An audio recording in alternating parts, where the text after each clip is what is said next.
అసలు ఈ సత్యనారాయణ స్వామి వ్రతం అంటే ఏమిటి, ఎవరు చేశారు? ఎవరో ఒకటి ప్రారంభం చేయాలి కదండి ఇది ప్రారంభం చేయడానికి.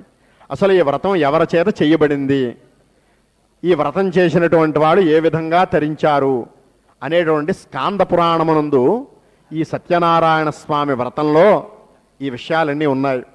అసలు ఈ వ్రతం ఎలా పుట్టబడింది, ఎవరు చేశారు, ఆ చేసినటువంటి వాళ్ళు ఎప్పుడు చేశారు, అవన్నీ కూడా కథారూపంలో 5 అధ్యాయముల కథ కింద ఆ మహర్షులు చెప్పబడించారు.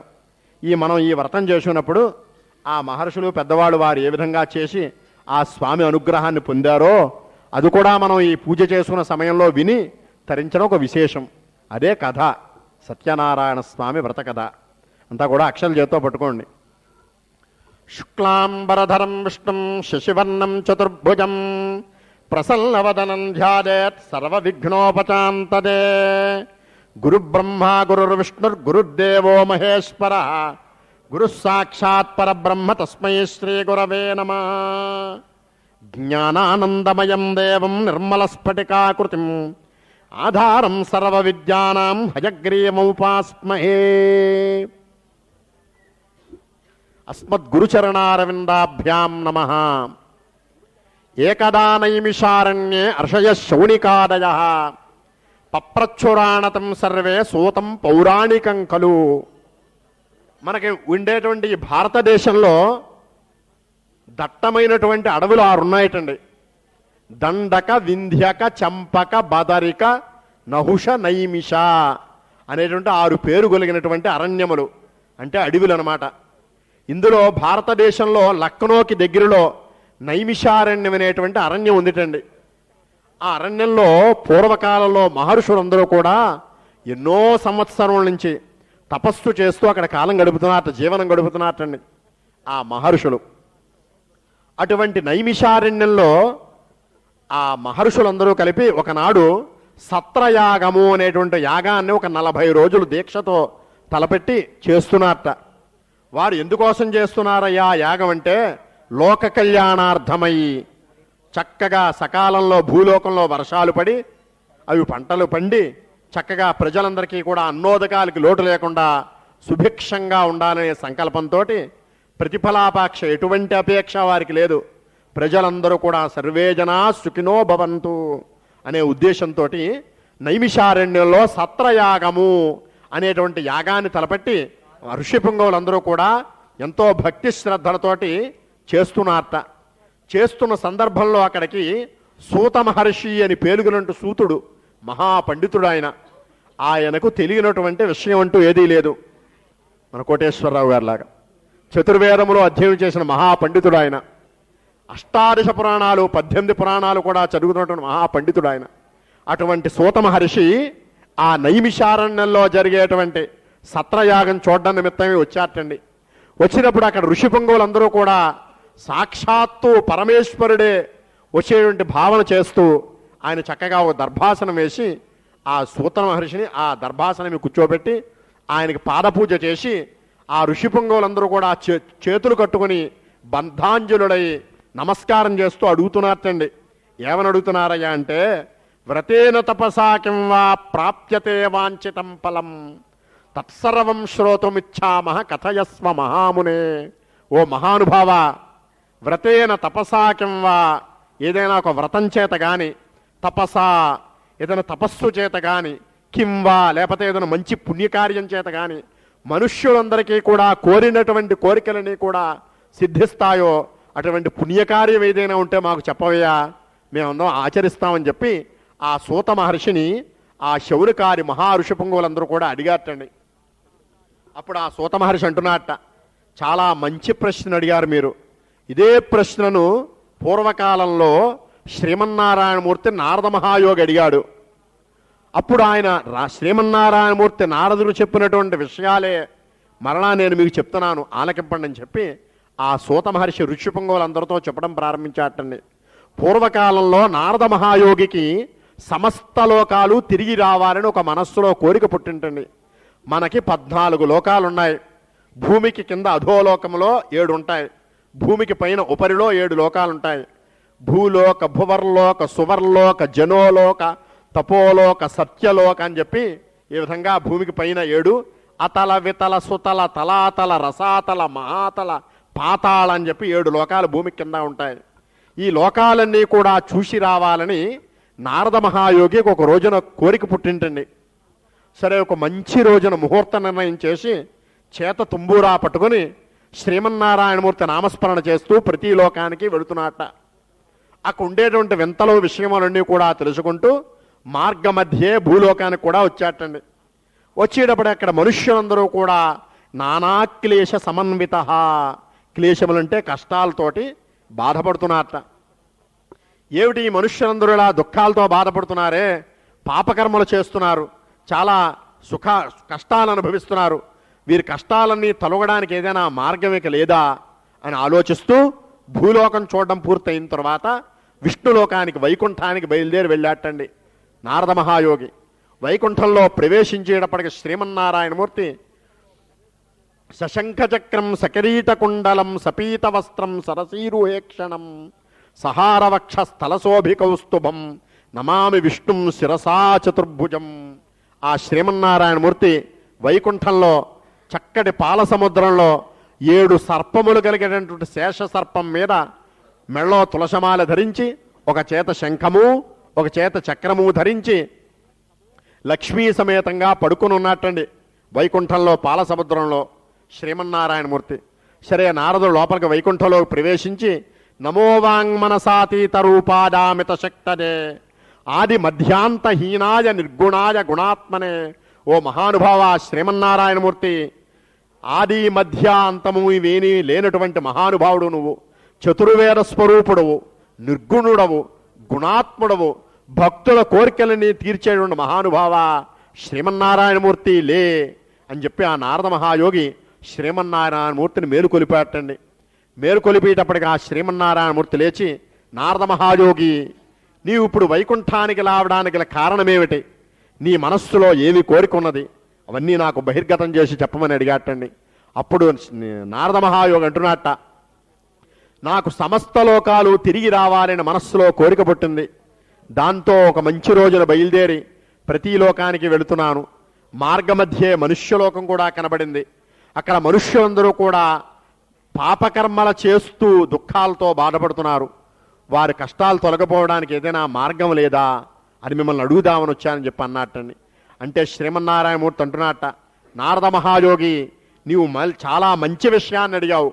నీకు నాకు ఉండేటువంటి స్నేహ బాంధవ్యం చేత ఒక రహస్యమైనటువంటి పవిత్రమైనటువంటి వ్రతాన్ని ఉపదేశం చేస్తాను అని చెప్పేటప్పటికీ నారద మహాయోగి అంటున్నట్ట, ఓ దామోదర పురుషోత్తమ, ఈ వ్రతం ఏ విధంగా చేయాలని ముందు అడగలేటండి నారదుడు. ఈ వ్రతం చేయడం వల్ల వచ్చే ఫలితం ఏమిటి? ఈ వ్రతం ఏ విధంగా చెయ్యాలి? ఈ వ్రతం ఇదివరకు ఎవరైనా చేశారా? చేసుంటే వాళ్ళు ఏ విధంగా చేసి తరించారు? అవన్నీ నాకు సవిస్తరంగా చెప్పని చెప్పి శ్రీమన్నారాయణమూర్తిని అడిగాటండి నారదుడు. అడిగేటప్పటికప్పుడు శ్రీమన్నారాయణమూర్తి అంటున్నట్ట, దుఃఖశోకాది శమనం ధనధాన్య వివర్ధనం. నారద మహాయోగి, ఈ వ్రతం చేయడం వల్ల వచ్చే ఫలితం ఏమిటని అడిగావు కదా. దుఃఖశోకాది శమనం, దుఃఖములు శోకములు ఇవన్నీ తొలగిపోతాయి.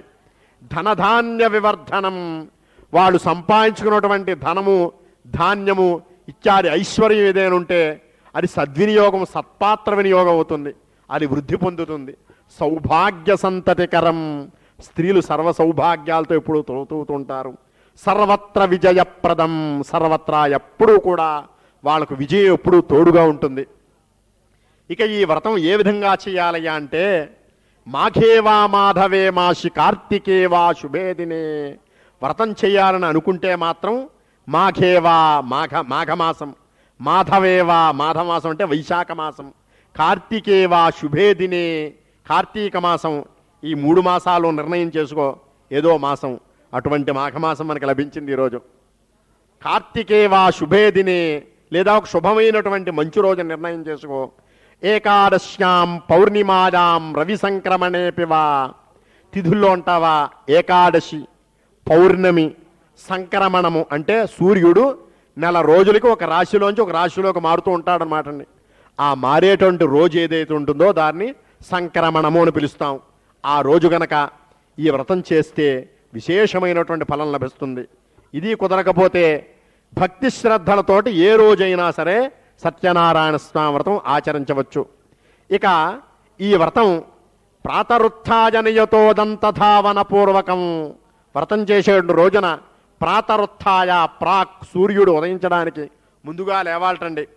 చక్కగా కాలకృత్యములన్నీ పూర్తి చేసుకొని స్నానం చేసి నిత్యం అతనికి ఉండేటువంటి సంధ్యావందనం, నిత్య పూజలు ఏవైతే మనం నిత్యం చేసుకుంటామో ఎప్పుడూ మానకూడదు. సంధ్యావందన నిత్యకర్మలన్నీ పూర్తి చేసుకుని, దేవదేవా సత్యనారాయణ స్వామి, నీ అనుగ్రహంతో మేము ఈరోజు మేము వ్రతం చేసుకోవాలని అనుకుంటున్నాము, అది నిర్విఘ్నంగా సాగింపచేయని చెప్పి ఆ శ్రీమన్నారాయణమూర్తికి నమస్కారం చేసుకోవాలి. చేసుకుని సాయంత్రం వరకు కూడా చక్కగా ఉపవాసం చేయాలటండి. చేసి నిశాముఖే, సాయంత్రం సూర్యాస్తమానం పడిన తర్వాత సరళ మక్కగా స్నానం చేసి ఎక్కడైతే మనం వ్రతం చేసుకోవాలనుకుంటున్నామో ఆ స్థలమంతా చక్కగా అలికి ముగ్గులు పెట్టుకుని, పంచవిధైశ్చూర్ణై, 5 రంగులు కలిగినటువంటి చూర్ణముల చేత, పిండిల చేత చక్కగా అష్టదళ పద్మాలు ఏర్పాటు చేసి దాని మీద ఒక కొత్త వస్త్రం పరిచి దాంట్లో బియ్యం పోసి దాని మధ్యగా ఒక కలశను పెట్టి దాని మీద ప్రతిమారూపుడైనటువంటి సత్యనారాయణ స్వామి యొక్క రూపాన్ని, ఆయన యొక్క బింబాన్ని, విగ్రహాన్ని ఒక ప్రతిమగా బంగారంతో కానీ వెండితో కానీ చక్కగా చేయించి పంచామృతములచే అభిషేకించి ఆ మండపంలో ప్రాణప్రతిష్ఠాపన చేయాలటండి. ఈ సత్యనారాయణ స్వామికి కూడా ఉండేటువంటి పరివార దేవతలు, సూర్యుడు మొదలైనటువంటి నవగ్రహ దేవతలు, బ్రహ్మ విష్ణు మహేశ్వరులు, ఇంద్రుడు మొదలైనటువంటి అష్టదిక్పాలకులు, వీరందరినీ కూడా సమంత్రపూర్వకంగా మంత్రములతో సుస్వరంగా ఉచ్చరించేటువంటి బ్రాహ్మణ చేత ఆ మండపంలో ఆ దేవతలందరినీ కూడా ఆవాహన చేసి గంధ పుష్పాక్షతైర్యుక్తం, గంధముల చేత, పుష్పములు, అక్షతల చేత ఆ స్వామికి పూజ చేసి ఆవు పాలు, గోధుమ నూక, ఆవు నెయ్యి, అరటిపండ్లు, శర్కర వీటన్నిటితో సిద్ధం చేసినటువంటి ప్రసాదం ఏదైతే ఉంటుందో ఆ స్వామికి నివేదన చేసి తాంబూల నీరాజన మంత్రపుష్పై, తాంబూలం నీరాజనం మంత్రపుష్పముల చేత ఆ స్వామికి పూజ చేసి ప్రదక్షిణ నమస్కారయుతం, చక్కగా ప్రదక్షిణ నమస్కారముల చేత ఆ స్వామికి పూజ చేయాలి. చేసిన తరువాత ఎవరైతే పూజ చేయించారో ఆ పండితుల చేత వేదాశీర్వచనం పొంది ఆ స్వామికి నివేదన చేసిన ప్రసాదాన్ని భక్తి శ్రద్ధలతోటి స్వీకరించాలి. నారద మహాయోగి కలియుగంలో ఈ సత్యనారాయణ స్వామి సత్యనారాయణ స్వామి వ్రతం విశేష ఫలదాయకమైనటువంటిది, ఏ శుభకార్యం చేసినా తప్పనిసరిగా ఆచరిస్తారు అని చెప్పి ఈ వ్రత విధానంతా కూడా ఆ వైకుంఠంలో శ్రీమన్నారాయణమూర్తి నారద మహాయోగికి చెప్తే ఆ నైమిషారణ్యంలో ఉన్నటువంటి మహాములందరికీ కూడా సూత మహర్షి శౌనక మహాముందరికీ కూడా చెప్పాడు. కావున ఇతి శ్రీ స్కాంద పురాణే రేవాఖాండే సత్యనారాయణ వ్రతకథాయాం ప్రథమోధ్యాయ సమాప్త. ఏతత్ఫలం శ్రీ సత్యనారాయణ దేవతార్పణమస్తు. శ్రీమద్ రమారమణ గోవింద గోవింద. కొబ్బరికాయ కొట్టి నివేదన చేసి నీరాజనం వెలిగించండి. ప్రథమోధ్యాయానంతరం ఉత్తర నీరాజనం దర్శయామి.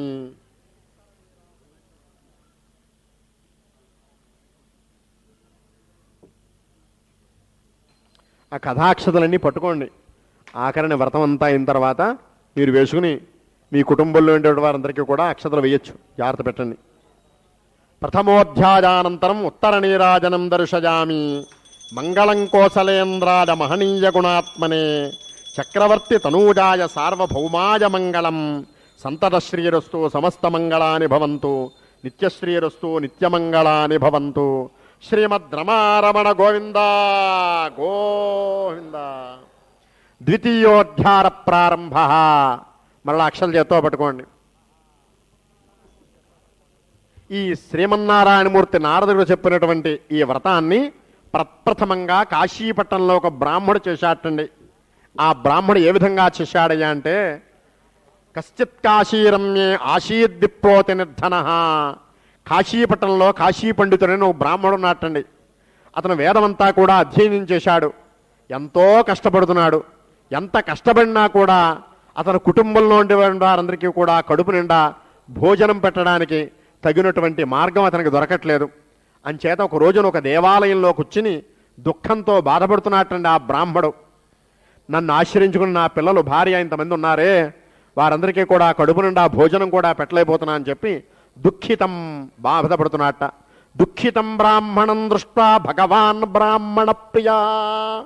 ఎప్పుడైతే బ్రాహ్మణుల దేవాలయంలోకి వచ్చిన దుఃఖంతో బాధపడుతున్నాడో ఆ శ్రీమన్నారాయణమూర్తి జగద్రక్షకుడు మమ్మల్ని అందరినీ కూడా రక్షించాడు మహానుభావుడు ఆయన చూచి ఈ బ్రాహ్మణుల దుఃఖంతో బాధపడుతున్నాడే అని ఒక వృద్ధుడు, ఒక 100 సంవత్సరములు కలిగినటువంటి ఒక అతను ఎటువంటి రూపంతో ఎటువంటివాడో అటువంటి ముసలివాడు ఏ రూపంలో ఉంటువాడో అటువంటి రూపాన్ని ధరించి ఈ బ్రాహ్మణుడి దగ్గరికి దేవాలయంలోకి వచ్చి ఆ బ్రాహ్మణ పక్కన కూర్చుని ఆ బ్రాహ్మణుడితో అంటున్నాడు, ఓ మహానుభావ, మీరు చూస్తుంటే సాక్షాత్తు వేదస్వరూపంలో ఉన్నారు. ముఖం చూస్తుంటే మనస్సులేవో చాలా చింతలు కష్టాలు ఉంటగా నాకు కనపడుతుంది. నాతో చెప్పండి, నాకు తరిగినటువంటి ఉపాయం ఏదైనా ఉంటే నేను మార్గం మీకు చెప్తానని చెప్పి ఆ శ్రీమన్నారాయణమూర్తి అన్నట్టండి. అనేటప్పటిగా ఆ బ్రాహ్మడు అంటున్నట్ట, అయ్యా నేను వేదమంతా అధ్యయనం చేశాను, చదువుకున్నాను, ఎంతో కష్టపడుతున్నాను, కానీ నా పిల్లలందరికీ కూడా కడుపు నిండా భోజనం పెట్టడానికి తిరిగినటువంటి మార్గం నాకు దొరకట్లేదు. మీరు ఏదైనా సహాయం చేసే మార్గం చెప్పండి అన్నట్టండి. అనేటప్పటికి ఆ శ్రీమన్నారాయణమూర్తి అంటున్నట్ట, సత్యనారాయణ స్వామి కోరిందల్లా ఇస్తాడయ్యా, కావున నీవు ఆ స్కాంద ప్రాణాంతర్గతమైనటువంటి సత్యనారాయణ స్వామి వ్రతం చెయ్యి, నీకుండేటువంటి కష్టాలన్నీ తొలగిపోతాయని చెప్పి ఆ బ్రాహ్మడికి ఈ సత్యనారాయణ స్వామి వ్రతం ఏ విధంగా చేయాలో చెప్పి ఆ వ్రత విధానాన్ని కూడా చెప్పి ఆ శ్రీమన్నారాయణమూర్తి అంతర్హితుడయ్యాడు. సరే, ఈ బ్రాహ్మడు రేపు వచ్చేటువంటి ఏకాదశి రోజున ఈ వ్రతం ఏ విధంగా అయినా సరే నేను వ్రతం చేయాలని నిశ్చయించుకున్నాడు. వ్రతం చేయాలనే ఉత్సాహం ఉంది, కానీ అతని దగ్గర ద్రవ్యం లేదు, పూజా ద్రవ్యాలు కొనుక్కోవడానికి కూడా ధనం లేటండి. సరే, ఏకాదశి రోజు వచ్చే వరకు కూడా భిక్షాటన చేద్దాం, ఆ ద్రవ్యంతో ఆ సత్యనారాయణ స్వామి వ్రతం పూర్తి చేద్దామని అనుకుని ప్రతిరోజు కూడా ప్రతి ఇంటికి వెళ్ళి సీతారామాభ్యా నమః జోలి పెట్టి భిక్ష అడుగుతున్నట్టండి. ఎవరికి తోచినటువంటి ద్రవ్యం వాడు ఇస్తున్నట్ట. ఆ ద్రవ్యం అంతా కూడా ఏకాదశి వచ్చే వరకు దాస్తున్నట్ట. ఆ అతని యొక్క భాగ్యోదయం చేత ఆ ఏకాదశి రోజు వచ్చింది. ఆ రోజున ఆ వృద్ధ శ్రీమన్నారాయణమూర్తి ఏ విధంగా అయితే వ్రతం చేయమన్నాడో ఆ విధంగానే బంధుమిత్రులని కూడా పిలుచుకుని వచ్చి వేద పండితుల చేత చక్కగా ఇంట్లో భక్తి శ్రద్ధలతోటి సత్యనారాయణ స్వామి వ్రతం చేస్తున్నాడు ఆ బ్రాహ్మడు. ఈ విధంగా వ్రతం జరుగుతున్న శుభ సమయంలో ఒక పుల్లనమ్ముకునేవాడు పుల్లను నెత్తిమీ పెట్టుకున్నట్టండి. ఆ మార్గంలో వెలుచున్నాడు. చాలా దాహం వేస్తోంది, ఎక్కడైనా కొంచెం మంచినీళ్ళు తాగుదామని అనుకుంటూ ఈ బ్రాహ్మణ గృహం దగ్గరికి వచ్చి ఆ పుల్లలన్నీ బయట ఉంచి లోపలికి వచ్చాటండి. వచ్చి మంచినీళ్ళు అడుగుదామనుకున్నవాడు అక్కడ జరుగుతున్నటువంటి వ్రతాన్నంతా చూస్తూ సరే వారందరినీ మాట్లాడించడానికి చెప్పి ఆ పుల్ల నమ్ముకునేవాడు కూడా అక్కడే కూర్చొని వ్రతమంతా కూడా భక్తి శ్రద్ధలతో చూశాడు. చూచి ఆహా, ఈ సత్యనారాయణ స్వామి అనుగ్రహం చేత నేను కూడా ఈ వ్రతం చేయాలని మనస్సులో అక్కడే నిశ్చయించుకున్నట్టండి ఆ పుల్ల నమ్ముకునేవాడు. తర్వాత వ్రతమంతా పూర్తయిన తర్వాత ఆ బ్రాహ్మడికి నమస్కారం చేసి, మహానుభావ, మీరు చేస్తున్నటువంటి ఈ సత్యనారాయణ స్వామి వ్రతం ఏమిటని అడిగాటండి. ఇది ఇహలోకే సుఖం భుక్తా చాంతే సత్యపంజయవు.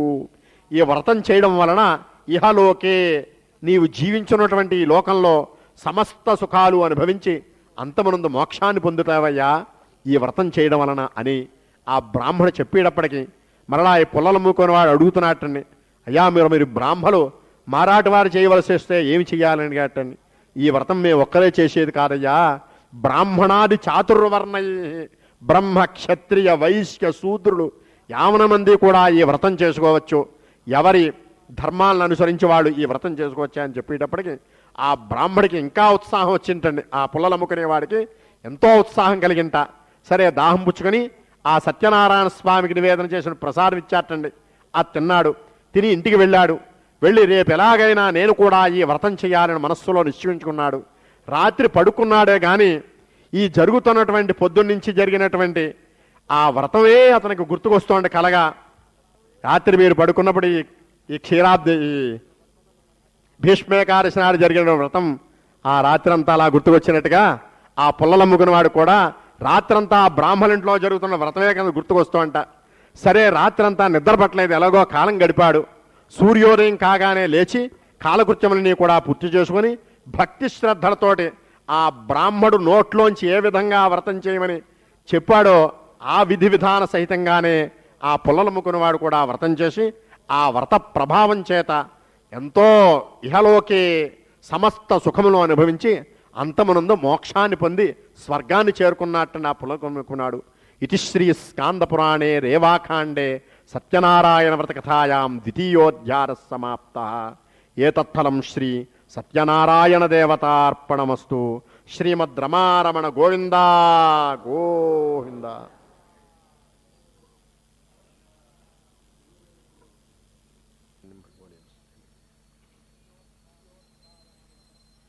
ద్వితీయోధ్యాయానంతరం ఉత్తర నీరాజనం దర్శయామి. నీరాజనం వెలిగించి చూపించిన స్వామికి. మంగళం కోసలేంద్రాయ మహనీయ గుణాత్మనే చక్రవర్తి తనూజాయ సార్వభౌమాయ మంగళం. సంతత శ్రీరస్తు సమస్తమంగళాని భవంతు. నిత్యశ్రీరస్తు నిత్యమంగళాని భవంతు. పుష్పార్ఘ్యం సమర్పయామి. శ్రీమద్ రమారమణ గోవింద గోవింద. పైకెత్తనుకుని దూరంగా ఉన్నవాడు అక్కడ కూడా ఉన్నవారికి. తృతీయోద్ధార ప్రారంభ. మరలా అక్షరం చేత్తో పట్టుకోండి. అథాన్యత్ సంప్రవక్ష్యామి శృణుత్వం ముని సత్తమా. ఆసీతుంగధ్వజో రాజా ప్రజాపాలన తత్పర. ఒక మహారాజు గారు మగధ దేశం అనేటువంటి దేశాన్ని పరిపాలన చేస్తున్నట్టండి. ఆ మహారాజు గారు నిత్యము కూడా దేవతా దర్శనం చేయుచు బ్రాహ్మణుల వేదాశీలములను పొందుతూ చక్కగా అతని రాజ్యంలో నుండి పరిపాలన చేసే ప్రజలందరికీ కూడా ఎటువంటి కష్టం కలగకుండా ఆ రాజ్య పరిపాలన చేస్తున్నట్ట మహారాజు గారు.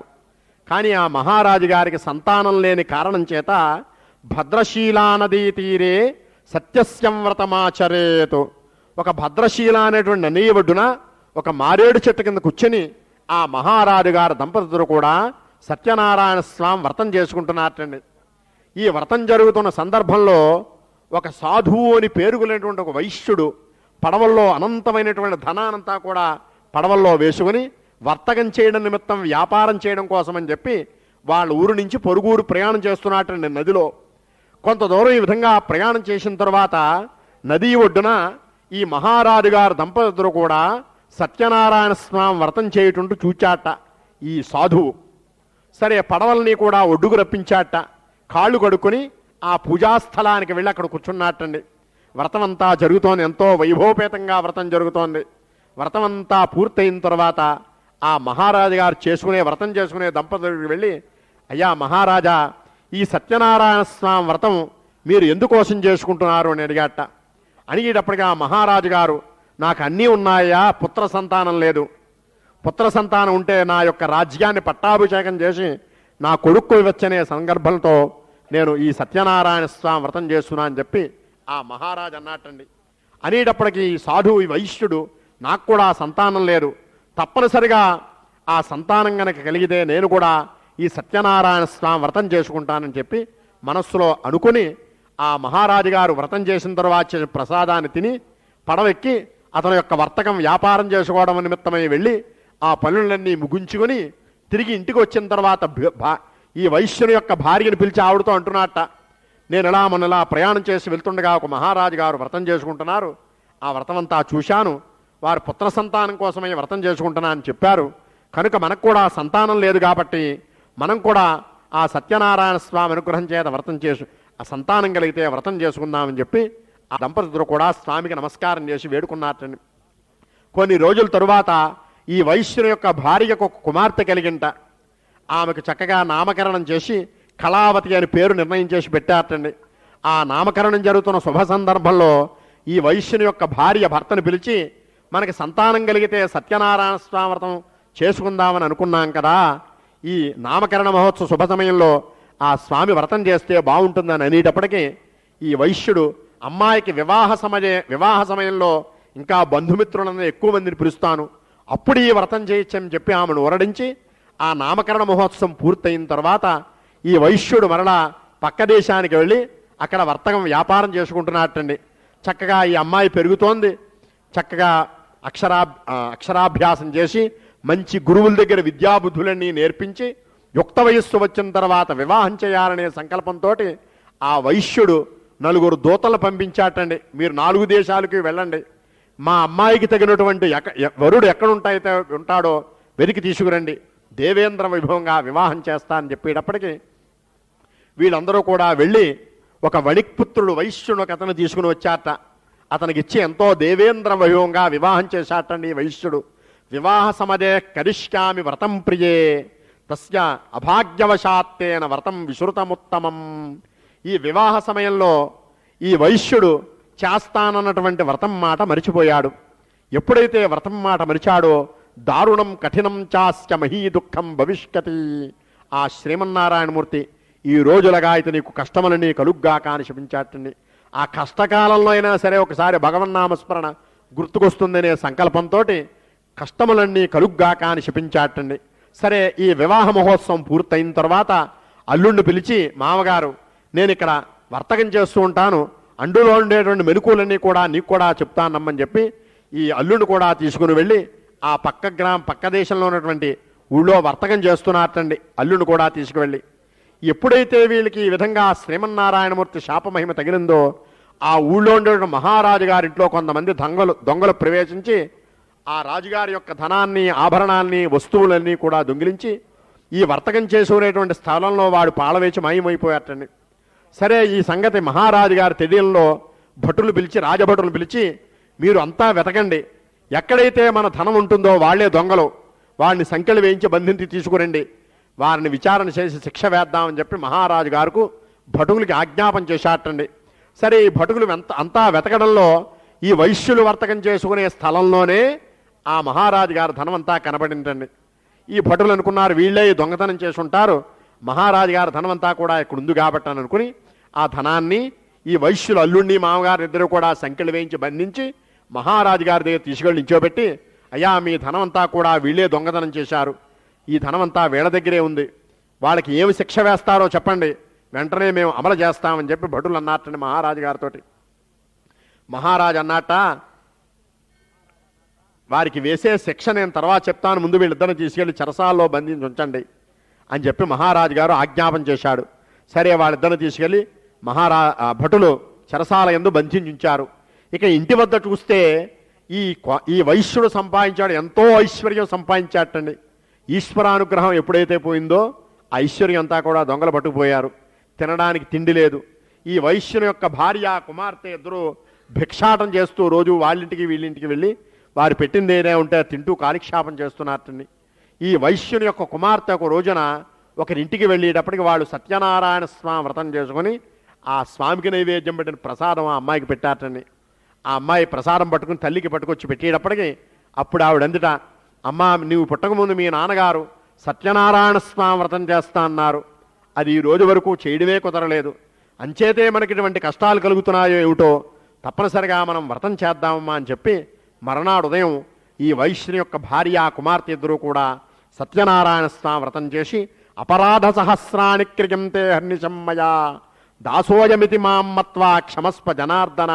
స్వామి, మేము అజ్ఞానం చేత కానీ జ్ఞానం చేత కానీ చేసినటువంటి అపరాధాలు ఏమైనా ఉంటే క్షమించి నా భర్త, అల్లుడు ఎక్కడున్నా సరే సుఖంగా ఇంటికి వచ్చేది చేయమని చెప్పి ఆ సత్యనారాయణ స్వామికి నమస్కారం చేశారటండి ఈ భార్య, కుమార్తె ఇద్దరూ కూడా.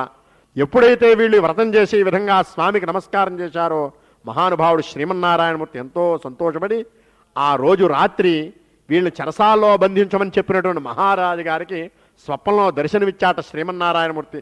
ఇచ్చి అంటున్నట్ట, ఓ మహారాజా, నీవు చెరసాల్లో ఇద్దరు దొంగలను బంధించుంచావు, వారిద్దరూ దొంగలు కారు, నా శాప ప్రభావం చేత వాడిప్పుడు నీ దగ్గర బందీలై ఉన్నారు, రేపు సూర్యోదయం అవడమేమిటి, వాళ్ళిద్దరినీ కూడా చెరసాల్లోంచి విడిచిపెట్టమని చెప్పి శ్రీమన్నారాయణమూర్తి చెప్పేటప్పటికి మర్నాడు ఉదయం మహారాజు గారు సభను ఏర్పాటు చేసి భటులు పిలిచి చెరసాల్లో బంధించినటువంటి వద్దని కూడా తీసుకురమ్మని చెప్పి ఆజ్ఞాపన చేశాటండి. వాళ్ళు తీసుకొచ్చి మహారాజు గారి దగ్గర నించోబెట్టారు. ఈ వైశ్యులిద్దరూ అనుకుంటున్నారు, చేయని తప్పుకు మనం ఇటువంటి కష్టాలన్నీ ఎదుర్కోవాల్సి వస్తోందే, ఇదంతా ఎందుకు చేత జరుగుతోందో ఏమిటో అని భయంతో బాధపడుతూ మహారాజు గారు ఇంకా మనకి శిక్ష వేయలేదు, ఏమి శిక్ష వేస్తారో ఏమిటో అని భయంతో బాధపడుతున్నారటండి.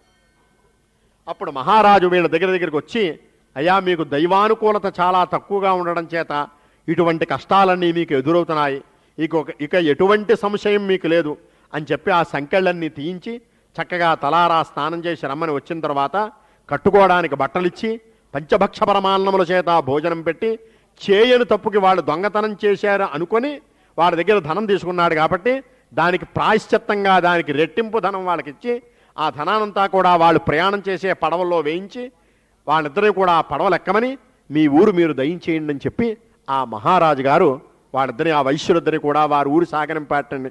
ఇతి శ్రీ స్కాంద పురాణే రేవాకాండే సత్యనారాయణ వ్రతకథాయాం తృతీయోధ్యాయ సమాప్త. ఏతత్ఫలం శ్రీ సత్యనారాయణ దేవతార్పణమస్తు. శ్రీమద్ రమారమణ గోవింద గోవింద.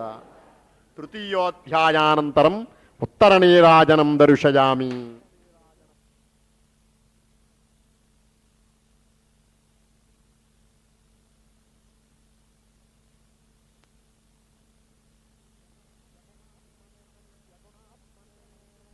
గుణాత్మనే చక్రవర్తితనూజాయ సార్వభౌమాయ మంగళం. సంతతశ్రీరస్తు సమస్తమంగళాని భవంతు. నిత్యశ్రీరస్తు నిత్యమంగళాని భవంతు. శ్రీమద్ రమారమణ గోవింద గోవింద. ఇక్కడి నుంచి ఎలా చూపెట్టారు ఒకసారి. చతుర్థోధ్యాయ ప్రారంభ. మరణ అక్షరాలు చేతో పట్టుకోండి. యాత్రాంకృత్వా తతస్సాధుర్మంగళాచారపూర్వకం బ్రాహ్మణేభ్యో ధనం దత్వా యయౌ స్మనగరం ప్రతి. ఈ మహారాజు గారిచ్చినటువంటి ధనాంతా కూడా పడవలో వేసుకొని ఈ అల్లుడు మామగారిద్దరూ కూడా ఎంతో సంతోషంతో తిరుగు ప్రయాణం బట్టి వాళ్ళ ఊరు ఏదైతే ఉందో ఆ ఊరి నిమిత్తం నదిలో ప్రయాణం చేస్తూ వస్తున్నట్టండి. మార్గమధ్యలో ఏవైనా పుణ్య నదులు కనపడితే ఆ నదిలో స్నానం చేస్తున్నారట, దేవతా దర్శనం చేస్తున్నారట, బ్రాహ్మణులు వేదాశీరమును పొందుతున్నారట, తిరిగి ప్రయాణం చేస్తూ ఇంటికి వస్తున్నారటండి. కొంత దూరం ఈ విధంగా ప్రయాణం చేసిన తర్వాత ఆ శ్రీమన్నారాయణమూర్తి సత్యనారాయణ స్వామి ఒక అవధూత రూపాన్ని ధరించి దండకమండములు చేతబట్టి ఒక ఒడ్డున నదీ ఒడ్డున కూర్చుని తపస్సు చేసుకుంటున్నట్టండి. ఆ నదిలోనే ఈ వైశ్యులందరూ కూడా స్నానం చేసి నదీ ఒడ్డుకు వచ్చారట. వచ్చిన తర్వాత ఆ సన్యాసి అవధూత వీళ్ళిద్దరినీ ప్రశ్నించారట. అయ్యా వైశ్యులారా, మీ పడవల్లో ఉన్నదంతా ఏమిటి? ఎక్కడికి ప్రయాణం చేసి వెళ్తున్నారు? మీకు ఎంతమంది సంతానం? మీరేం చేస్తూ ఉంటారు అని ఈ ప్రశ్నలన్నీ కూడా ఆ సన్యాసి వాళ్ళని అడిగాటండి. అడిగేటప్పటికి వాళ్ళిద్దరూ కూడా ధనగర్వం చేత, ధనముందినేటువంటి ధనగర్వం చేత వేళాకోళంగా పరిహాసం చేస్తూ ఆ సత్యనారాయణ స్వామి రూపంలో ఉన్నటువంటి ఆ అవధూత ఆ సన్యాసిని పరిహాసం చేస్తూ లతాపత్రాదికం చైవ స్థితం ఏవ కురుమ్మమ. ఆ పడవల్లో లత అంటే పువ్వులు, ఆకులు ఇవే ఉన్నాయండి, మరంతకంటే ఇంకేం లేవని చెప్పి ఆ సన్యాసితోటి అబద్ధాలు ఆడారటండి. ఎప్పుడైతే ఆ సన్యాసితోలా చెప్పాడో ఆ అవధూత సత్యం భవతు తే వచః, మీరు అన్నటువంటి మాటలన్నీ కూడా సత్యములగుగాక అన్నట్టండి.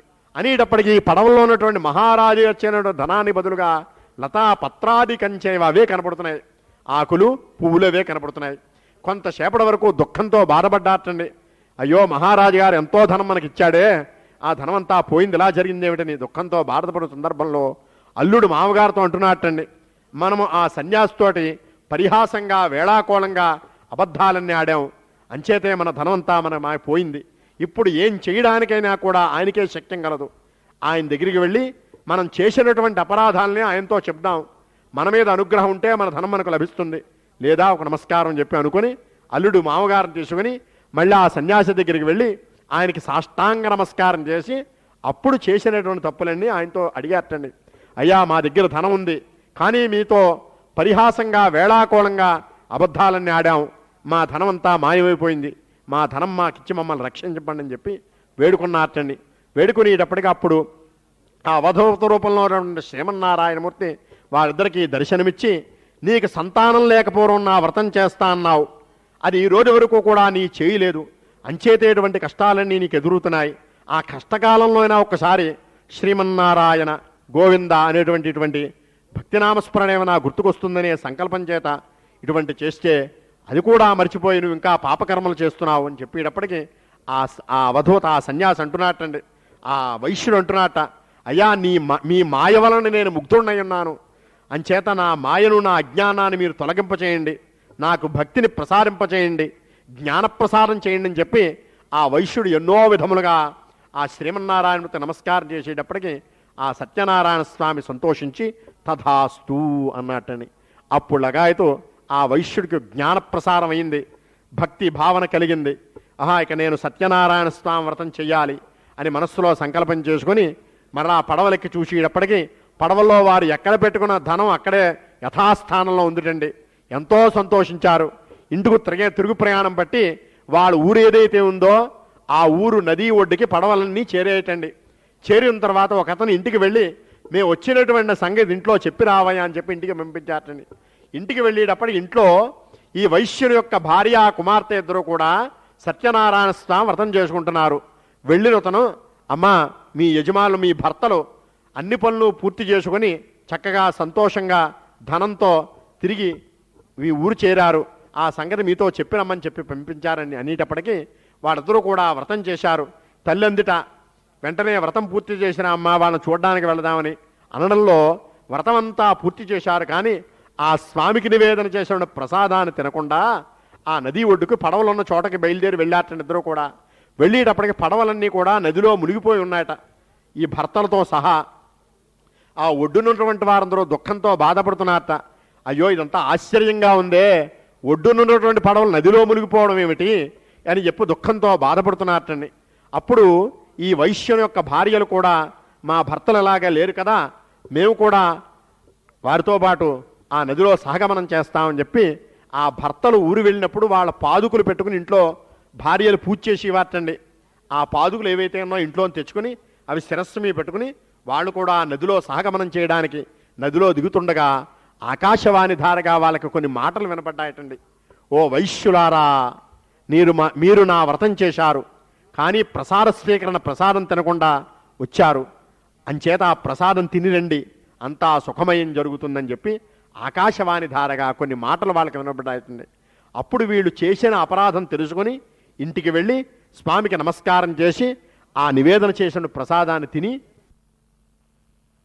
అని అనుకుని ఆ వైశ్యుడు అంటున్నట్ట, ఇక మనం ఆలస్యం చేయకూడదు, వెంటనే సత్యనారాయణ స్వామి వ్రతం చేయాలని చెప్పి బంధుజనై సహా బంధువులని మిత్రుల్ని అందరినీ కూడా పిలుచుకొని వచ్చి ఆ ఇంట్లో సత్యనారాయణ స్వామి వ్రతం చేసి అది లగాయతు ప్రతి ఏకాదశిలో నెలలో వచ్చాడు, ప్రతి శుక్లపక్షంలో ప్రతి ఏకాదశి నాడు వ్రతం చేస్తూ చక్కనైనటువంటి అన్నశాంతి చేస్తూ బ్రతికి ఉన్నంతకాలము పుత్రులు పుత్రికలు మనవలు మనవరాళ్ళు ఐశ్వర్యాన్ని అన్నూ అనుభవించి అంతమునందు ఆ వైశ్యుడు మోక్షాన్ని పొందేటండి. ఇది శ్రీ స్కాందపురాణే రేవాకాండే సత్యనారాయణ వ్రతకథాయాం చతుర్థోధ్యాయ సమాప్త. ఏతత్ఫలం శ్రీ సత్యనారాయణ దేవతార్పణమస్తు. శ్రీమద్ రమారమణ గోవింద గోవింద. చతుర్థోధ్యాయానంతరం ఉత్తరనీరాజనం దర్శయామి. రాజమహనీయ గుణాత్మనే చక్రవర్తి తనూజాయ సార్వభౌమాయ మంగళం. సంతత శ్రీరస్తు సమస్త మంగళాని భవంతు. నిత్యశ్రీరస్తు నిత్యమంగళాని భవంతు. శ్రీమద్ రమారమణ గోవింద గోవింద. అంతా కూడా నీరాజనం కళ్ళగద్దుకోండి. పంచమోధ్యాయ ప్రారంభ. మరణ అక్షలు చేత్తో పట్టుకోండి. అథాన్యత్ సంప్రవక్ష్యామి శృణుత్వం మునిసత్తమా. ఆశీతుంగధ్వజో రాజా ప్రజాపాలన తత్పర. ఒక మహారాజు గారు రోజు కూడా అరణ్యానికి అడవికి వెళ్ళి జంతువులన్నింటినీ కూడా వేటాడడం ఆయనకు అలవాటండి. ప్రతిరోజులాగే ఆ రోజు కూడా అరణ్యానికి వెళ్ళాడు. ఎన్నో జంతువులు వేటాడాడు. చాలా అలసటగా ఉందిటండి. ఒక చోట విశ్రాంతి తీసుకుంటున్నాడు చెట్టు కింద కూర్చొని. అక్కడికి కొంత దగ్గరలో గొల్లపిల్లలు, ఆవుళ్ళు తోలుకునే గొల్లపిల్లలందరూ కూడా సబాంధవులై తులసీవనం ఉందండి, తులసి చెట్లు పెంచినటువంటి వనం. ఆ వనంలో ఆ గొల్లపిల్లలందరూ కూడా శ్రద్ధాభక్తులతోటి సత్యనారాయణ స్వామి వ్రతం చేసుకుంటున్నారట. సరే, ఈ మహారాజు గారు అక్కడికి వెళ్ళలేదు, నమస్కారమైనా కూడా చేయకుండా అక్కడే కూర్చుని ఉన్నాడు.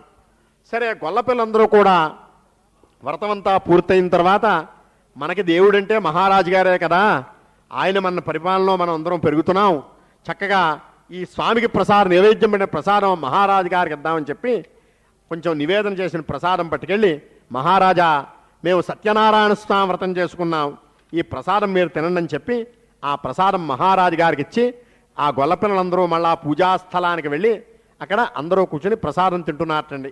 ఈ మహారాజు గారు గొల్ల పిల్లలు ఇచ్చిన ప్రసాదం మనం తినడం ఏమిటి అని చెప్పి ఆ ప్రసాదాన్ని అక్కడే ఉంచేసి ఇంటికి తిరుగు ప్రయాణం బట్టి ఇంటికి వెళుతున్నారటండి రథం మీద. సరే, ఇంతలో రాజభటులు ఎదురయ్యారు. ఏమిటిలా వస్తున్నారు, ఏమిటి సంగతిని అడిగాటండి మహారాజు. ఏం చెప్పమంటారు, ఏం జరిగిందో తెలియదండి, ఉన్నట్టుండి మీకున్నటువంటి పంచప్రాణాలు లాంటి 5 కుమారులు కూడా ప్రాణాలు విడిచిపెట్టారు, మీకున్నటువంటి రాజ్యానంతా కూడా శత్రువులు వచ్చి జయించి పట్టుకుపోయారు, ఇది జరిగిందని చెప్పి రాజభటులు చెప్పారటండి. కొంతసేపటి వరకు లబ్ధుడయ్యాట. ఏ మాట మాట్లాడడానికి లేకుండా లబ్ధుడయ్యేలా కొంచెంసేపు ఆలోచించేటప్పటికీ అతనికి బుద్ధికి ఒకటే తోస్తోంది. అక్కడ గొల్లపిల్లలు సత్యనారాయణ స్వామి వ్రతం చేశారు, వారు ప్రసాదం తినమని ఇచ్చారు, అది తినకుండా ఇక్కడికి వచ్చాను, అంటిచేతేటువంటిది ఏదో జరిగి ఉంటుందని మనస్సులో అనుకొని మరిగా ఆ తిరుగు ప్రయాణం బట్టి అరణ్యానికి వెళ్ళి ఈ గొల్లపిల్లలందరూ కూడా ఈ సత్యనారాయణ స్వామి వ్రతం ఏ విధంగా చేయాలి, ఆ వ్రతం ఎలా చేయాలని ఆ వ్రత విధానంతా కూడా తెలుసుకుని అరణ్యంలోనే ఆ తులసీవనంలోనే సత్యనారాయణ స్వామి వ్రతం చేసి ఆ మహారాజు పూర్వ వైభవానంతా కూడా పూర్వం అతని యొక్క చక్కగా కుమారులతో ఏ విధంగా రాజ్యంతో ఏ విధంగా గడుపుతున్నాడో అటువంటి వైభవాన్ని పొందాటండి. కావున ఇటువంటి పరమ దుర్లభమైనటువంటి సత్యనారాయణ స్వామి వ్రతం కలియుగంలో విశేష ఫలదాయకమైనటువంటిది. కలియుగంలో కొందరు సత్యేశ్వరుడని, కొందరు సత్యనారాయణుడని, కొందరు సత్యదేవుడని నానారూపధరో భూత్వా ఏ పేరుతో పిలిచి ఆయన్ని అర్చించి పూజించినా కూడా మనందరికీ కూడా సకల శ్రేయస్సులు అందించడానికి ఆ మహానుభావుడు సిద్ధంగా ఉన్నాడు. కావున నారద మహాయోగి ఈ సత్యనారాయణ స్వామి వ్రతం స్కాంద పురాణాంతర్గతమైనటువంటి వ్రతం. ఈ వ్రతం యొక్క విశేషాలన్నీ కూడా చెప్పి ఉన్నాను. ఒక బ్రాహ్మణీయ వ్రతం చేసి ఎటువంటి మహత్యాన్ని పొందాడో చెప్పాను. ఒక పుల్లలమ్ముకునేవాడు ఈ వ్రత ప్రభావం చేత ఎటువంటి మోక్షాన్ని పొందాడో చెప్పాను. ఒక వైశ్యుడు వ్రతం ఆచరించడం వలన ఆ వ్రత ప్రభావం చేత అతనికి స్వర్గమే వచ్చింది. కనుక ఈ సత్యనారాయణ స్వామి వ్రతం ఎవరైతే చేస్తారో, లేకపోతే వ్రతం జరుగుతున్నప్పుడు చూస్తారో, అది కూడా జరగకపోతే ఆ స్వామి కథాక్షతలు శిరస్సునందు ధరిస్తారో వారందరికీ కూడా సత్యనారాయణ స్వామి అనుగ్రహం కలుగుగాక అని చెప్పి ఈ ఆశీర్వచనాన్ని శ్రీమన్నారాయణమూర్తి నారద మహాయోగికి చెప్తే ఆ సూత మహర్షి శౌనికారి మహామందరికి కూడా చెప్పి ఉన్నాడు. ఇది శ్రీ స్కాంద పురాణే రేవాఖాండే సత్యనారాయణ వ్రతకథాయాం పంచమోధ్యాయ సమాప్త. ఏతత్ఫలం శ్రీ సత్యనారాయణ దేవతార్పణమస్తు. స్వస్తి ప్రజాభ్య పరిపాలయంతాం న్యాయేన మార్గేణ మహిం మహిషా. గోబ్రాహ్మణేభ్య శుభమస్తు నిత్యం. లోకాః సమస్తాః సుఖినో భవంతు. సర్వే జనాః సుఖినో భవంతు. దేవదేవస్య అనంతానంత భోగో అస్తు. ఏతత్ఫలం శ్రీ సత్యనారాయణ దేవతార్పణమస్తు.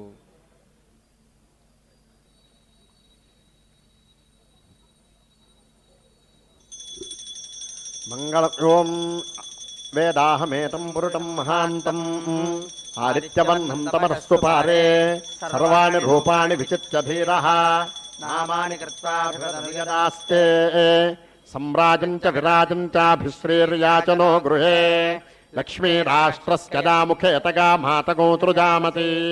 సంతతశ్రీరస్తు సమస్తమంగళాని భవంతు. నిత్యశ్రీరస్తు నిత్యమంగళాని భవంతు. కర్పూర దివ్యమంగళ నీరాజనం దర్శయామి. నీరాజనాంతరం పుష్పార్ఘ్యం సమర్పయామి. శ్రీమద్రమారమణ గోవింద గోవింద. మరలానండి, శ్రీమద్రమారమణ గోవింద శ్రీమద్రమారమణ గోవింద గోవింద. ఈసారి ఆ కథాక్షరాలు ఏవైతే ఉన్నాయో మీ కళ్ళకద్దుకుని 2 అక్షరాల శిరస్మి వేసుకోండి. ఆ స్వామికి పూజ చేసినటువంటి పుష్పాల్లో తులసీదళం మగవారు చెవిలో పెట్టుకోండి, పుష్పం ఉంటే ఆడవారు తల్లో పెట్టుకోండి. శ్రీ సత్యనారాయణ దేవతా ప్రసాద సిద్ధిరస్తు. సకల శ్రేయోభివృద్ధ్యర్థం యావచ్చక్తి మహదాశీర్వచనం కరిష్యే.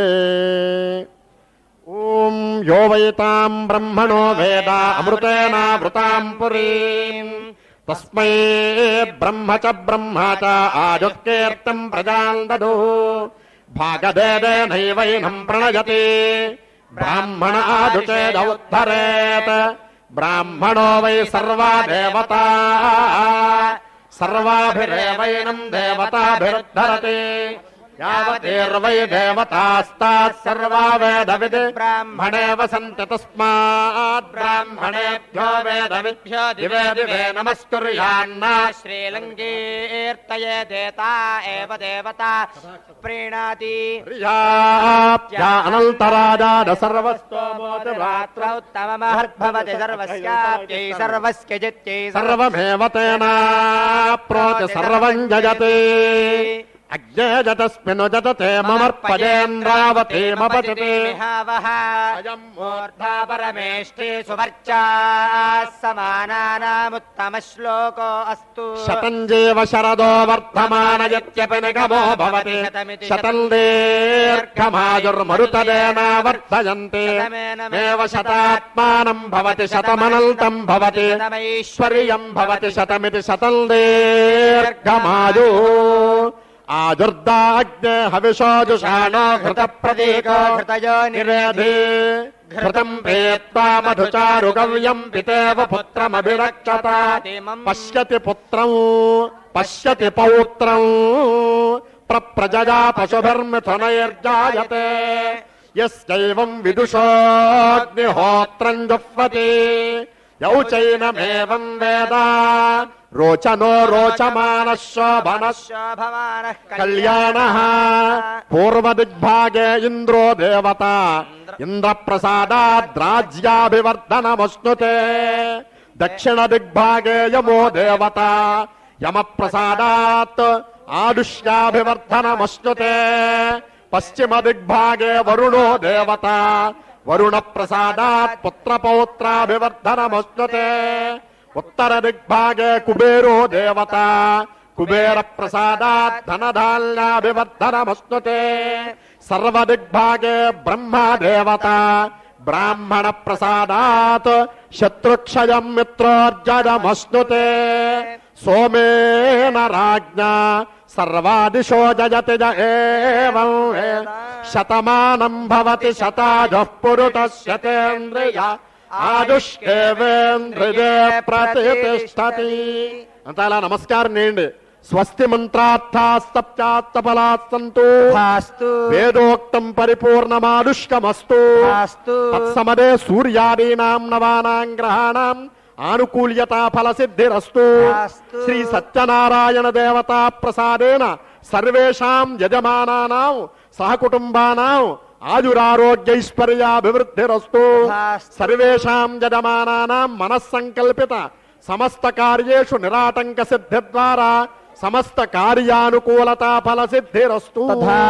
సర్వే జనా సుఖినో భవంతు. దేవదేవస్య అనంతానంత భోగో అస్తు. ఈసారి మీరు పెట్టినటువంటి రాగి చెంబు కలశని ఒక్కసారి ఓం అని పైకెత్తండి. ఓం యజ్ఞేన యజ్ఞమయజంత దేవాస్తాని ధర్మాని ప్రథమాన్యాసన్ తే హనాకం మహిమానః సజంతే యత్ర పూర్వే సాధ్యాః సంతి దేవాః సత్యనారాయణ స్వామినం యథాస్థానం ప్రవేశయామి.